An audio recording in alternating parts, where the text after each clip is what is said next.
নমস্কার, আমি আনন্দ শাস্ত্রী এবং আপনারা দেখছেন অ্যাস্ট্রো টিপস। আজকে খুব গুরুত্বপূর্ণ অনুষ্ঠান।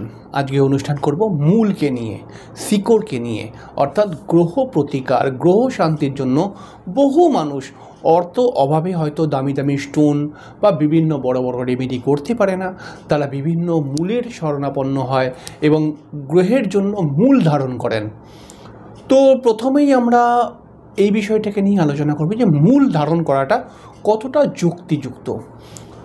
দেখুন, আমাদের এই বিষয় নিয়ে কথা বলতে গেলে আমাদেরকে বলতেই হবে আমাদের এই জ্যোতিষশাস্ত্র বহু প্রাচীন এবং বহু প্রাচীন যুগ বা বেশ অনেকটা দিন আগেও আয়ুর্বেদ শাস্ত্রের কিন্তু প্রচণ্ড একটা উল্লেখযোগ্য ভূমিকা ছিল মানুষের জীবনযাত্রার মধ্যে। তো সেইখান থেকেই কিন্তু এই মূলের উৎপত্তি শুরু হয়েছিল এবং আয়ুর্বেদ শাস্ত্রে আমরা সবাই জানি যে মূলের দ্বারাই কিন্তু সমস্ত কিছু রিকভার করা হয়।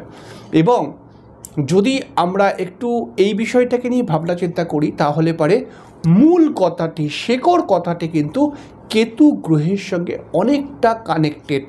তো কেতু গ্রহের একটি লবি রয়েছে, একটি সিস্টেম রয়েছে। তো সেই সিস্টেম হচ্ছে কি, কেতু গ্রহ হচ্ছে মোক্ষের কারক গ্রহ বলা হয়। মোক্ষ কথাটাকে নিয়ে অনেকটা কনফিউশন ক্রিয়েট হয়ে থাকে মানুষের মধ্যে, কারণ মানুষ বুঝতেই পারে না যে মোক্ষ মানে কি। তো মোক্ষ কথাটিকে যদি সহজ ভাষায় বলা হয়, মোক্ষ কথাটি কিন্তু অনেক বড় কথা, অনেক বড় এর মানে, কিন্তু মোক্ষ কথাটিকে যদি সহজভাবে বলা হয় তাহলে পারে বলা দেওয়া হয় তুমি যেই বিষয়টার ওপর আশা করেছো সেই বিষয়টাকে ছেড়ে দাও। অর্থাৎ তুমি চেয়েও না, তুমি ছেড়ে দাও, দেখো কি হয়, দেখো তোমার ঠিক ভালো দিন আসবে। ঠিক এরকমভাবেই কিন্তু যখন ছেড়ে দেওয়ার প্রশ্ন আসে তখন এই মূলের কথাটাও কিন্তু কেতু গ্রহের সঙ্গে কিছুটা কানেক্টেড। কেমন ধরনের ব্যাপারটা হচ্ছে বলছি, যে মূল যখন ধারণ করছে বিভিন্ন গ্রহের, তখন সেই গ্রহের প্রভাব, সেই গ্রহের অশুভ প্রভাবকে ছেড়ে দিতে চাইছে সেই লোকটি। তো সেইখান থেকে কিন্তু মূলের উৎপত্তি। ব্যাপারটা একটুখানি ঘচমট শুনতে লাগলেই হজবড় হলো, কিন্তু ব্যাপারটা এরকম ধরনের। হয়তো আমি ক্লিয়ারভাবে বোঝাতে পারলাম না বা হয়তো আপনি ঠিকভাবে বুঝতে পারলেন না, কিন্তু ব্যাপারটা এরকম ধরনের। কিন্তু আমরা সরাসরি অনুষ্ঠানে চলে আসবো। মূল ধারণ করে গ্রহের জন্য মূল ধারণ করা, কিন্তু যদি মূলটি সঠিক হয়, মূল ধারণ করার পদ্ধতিগুলো যদি সঠিক হয় তাহলে পারে কিন্তু মূল প্রচণ্ড ভালো কাজ করে।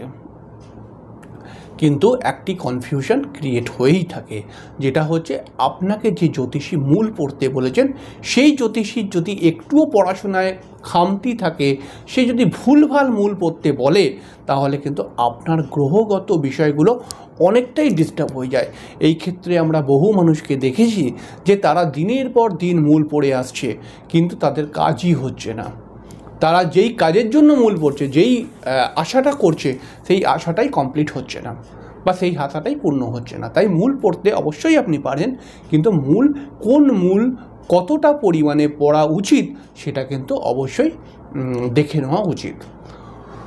তো মূল সাধারণতভাবে আমরা সবাই জানি যে রবির জন্য আমরা বিল্বমূল, মঙ্গলের জন্য আমরা অনন্তমূল, চন্দ্রের জন্য আমরা ক্ষিরিকামূল, বুধের জন্য আমরা বৃহদ্দরমূল, বৃহস্পতির জন্য আমরা বামনহাটির মূল, শুক্রের জন্য আমরা রামবাসকের মূল, শনির জন্য আমরা শ্বেতবেড়ালার মূল, রাহুর জন্য আমরা শ্বেতচন্দনের মূল এবং কেতুর জন্য আমরা অশ্বগন্ধার মূল পড়ে থাকি সাধারণভাবে। এই মূল আপনি অবশ্যই পড়তে পারেন, কিন্তু কত মূলটি যেন সঠিক হয়। সঠিক হয় মানে আমি কি বলতে চাইছি, সঠিক হয় মানে হচ্ছে যে সঠিক গাছের মূল যেন হয়। অনেক সময় মূলের দোকানে আমি দেখেছি কিছুটা খামতি ব্যাপার রয়েছে। ব্যাপারটা কীরকম, ব্যাপারটা হচ্ছে একটি অন্য গাছের শেকড়কে দেখিয়ে আপনাকে বলে দিল এটা বিল্বমূল, তো আপনিও তো জানেন না, ভুলবশত পড়ে নিলেন, কিন্তু কাজও হচ্ছে না। আবার আপনার হয়তো লাগবে বামুনহাটি বৃহস্পতির জন্য, কিন্তু আপনি পড়ছেন অনন্তমূল বা আপনি পড়ছেন শ্বেতবেড়ালার মূল, তো সেটা কাজ করছে না, কারণ হচ্ছে যে আপনার জন্য সেটা সুটেবল নয়। এরকম বিভিন্ন খামতি রয়েছে। কিন্তু মূল যদি সঠিকভাবে দেওয়া হয়, সঠিক প্রেডিকশান করে সঠিক রেমিডির আকারে যদি আপনাকে দেওয়া হয় তাহলে মূল কিন্তু সত্যি খুব ভালো করে কাজ করে দেয়। তবে মূল সম্পর্কে আরও কিছু জানতে হবে। মূল সাধারণভাবে কিন্তু রবির জন্য বিল্বমূল লাল সুতো বা সাদা সুতোয় পড়তে হয়, মঙ্গলের জন্য অনন্তমূল লাল সুতোয় পড়তে হয়, চন্দ্রের জন্য ক্ষিরিকামূল সাদা সুতোয় পড়তে হয়, তারপরে হচ্ছে বুধের জন্য বৃহদ্দরক মূল সবুজ সুতোয় পড়তে হয়, বৃহস্পতির জন্য রামবাসক মূল হলুদ সুতোয় পড়তে হয়, শুক্রের জন্য বৃহস্পতির জন্য বামুনহাটি মাফ করবেন হলুদ সুতোয় পড়তে হয়, শুক্রের জন্য রামবাসক হোয়াইট সাদা সুতোয় পড়তে হয়, শনির জন্য শ্বেতবেরালা নীল সুতোয় পড়তে হয়, রাহু বা কেতুর জন্য যে মূল শ্বেতচন্দন বা অশ্বগন্ধা এটা কালো সুতোয় পড়তে হয়। শনির জন্য মূলটাও কিন্তু কালো সুতোয় অনেক ক্ষেত্রে পড়া যায়, যেখানে শনি মারকপতি, সেই মারকপতির যখন মূল দেওয়া হয় বা দেয় অনেকে, সেখানে পড়তে হয়। তো এই মূলগুলো এরকমভাবে পড়তে হয়। সাধারণভাবে যেই মূল যেই বার সেই বারেতেই পড়াটা সবথেকে ভালো। যেমন আমি বলতে চাইছি, বিল্ল মূল যেমন রবির মূল রবিবার পড়লে ভালো, মঙ্গলের মূল অনন্ত মূল মঙ্গলবার পড়লে ভালো, বা শনির মূল শ্বেতবেরালা শনিবার দিনকে পড়লে ভালো, এরকম আর কি বলতে চাইছি। তো মূল যদি আপনি পড়েন এবং কন্টিনিউয়াসলি পড়েন এবং মূল যদি সঠিক হয়, তাহলে আপনাকে অব্যর্থ ফল দেবে। কিন্তু মূল পড়ার আগে আরও একটি বিষয় আপনাকে জেনে নিতে হবে, সেটা হচ্ছে কি মূলটাকে শুদ্ধ করে নেওয়া। এই শুদ্ধ করে নেওয়াটা নিয়ে অনেক কনফিউশন রয়েছে, এটা কেউ তাকায় না। এই দিকে না তাকালে কিন্তু আপনি ভালো ফল পাবেন না, কারণ মূলটি কিন্তু আধ্যাত্মিক বিষয়ের সঙ্গে অনেকটা কানেক্টেড। আমরা সবসময় এটা জানি যে গ্রহদের প্রতিকার করছি, গ্রহরা এক একটি দেবতা। তো তাদের জন্য যখন আমি প্রতিকার করব, তাদেরকে আমি ব্যাপারটাকে শুদ্ধ রাখার চেষ্টা করব। তাহলে মূল পড়ে কিন্তু সর্বদা মূল সকাল 10টার মধ্যে পড়ার চেষ্টা করবেন। এরকম অনেক লোক করে যে শনির মূল শনিবার দিনকে কিনলো আর শনিবার রাত্রিবেলায় পড়ে নিল। তো এটা ঠিক নয়। মূল কিন্তু সকাল 10টার মধ্যেই পড়া উচিত। মানে শুক্রবারে শনির মূলটি কিনে শনিবার দিনকে সকাল 10টার সময় পড়াটা মূল পড়ার জন্য সবথেকে ভালো।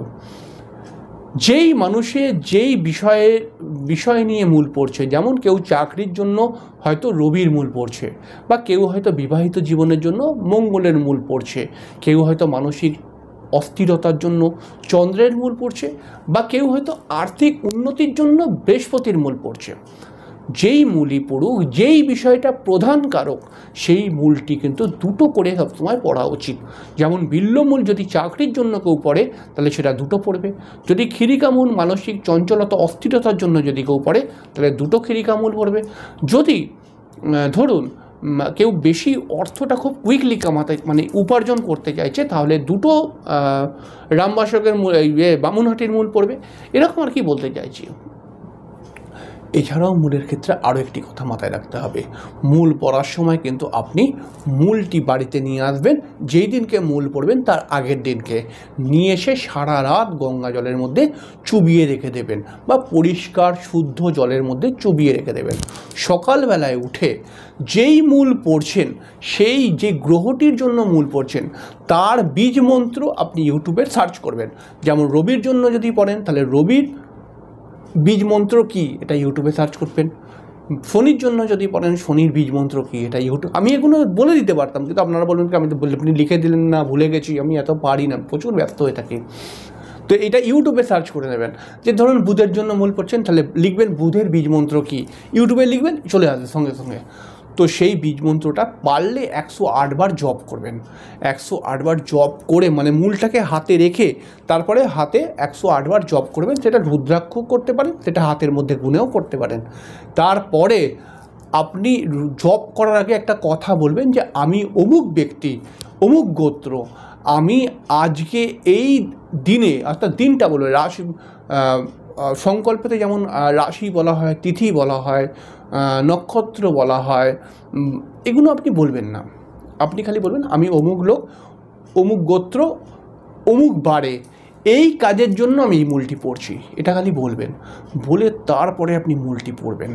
পড়ার পর দেখবেন যে কী অব্যর্থ ফল আপনি এই মূলের মধ্যে পেয়ে যাবেন। এবং আমি অনেক জায়গায় দেখেছি যারা প্রসেসিংভাবে মূল পড়ে, তারা মানে অনেক দামি দামি রত্নের থেকেও মূল আগে কাজ করে দিয়েছে, এরকম আমি অনেক জায়গায় দেখেছি। তাই মূলের প্রতি কিন্তু আস্থা অবশ্যই রাখুন, কিন্তু প্রসেসিং করে রাখুন।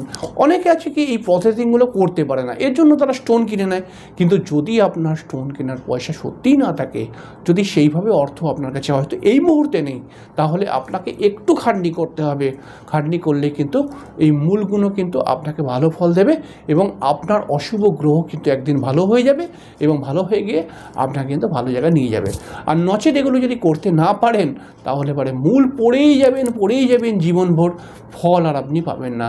তাই মূল পড়তে একটু সতর্ক সচেতনতা রাখা অবশ্যই উচিত। মূলটাকে কিন্তু একটু খেয়াল করে আমি যেগুলো বললাম সেই প্রসেসিংয়ে পড়ার চেষ্টা করুন, করেই দেখুন না, আমি তো কোনো খারাপ কথা বলিনি, করেই দেখুন, আপনি কিন্তু সত্যি ভালো ফল পাবেন। যাই হোক, এখানেই নমস্কার করলাম, এখানেই শেষ করলাম। চ্যানেলটিকে কিন্তু সাবস্ক্রাইব করে দেবেন, আরও অনেক ভালো ভালো তথ্য নিয়ে আমি আসছি প্রতিদিন, আপনারা দেখবেন, এবং চ্যানেলটিকে অবশ্যই সাবস্ক্রাইব করে দেবেন। এখানেই শেষ করলাম, পরের দিন দেখা হবে, ততক্ষণের জন্য নমস্কার, অনেক অনেক অনেক ভালো থাকবেন। Thank you.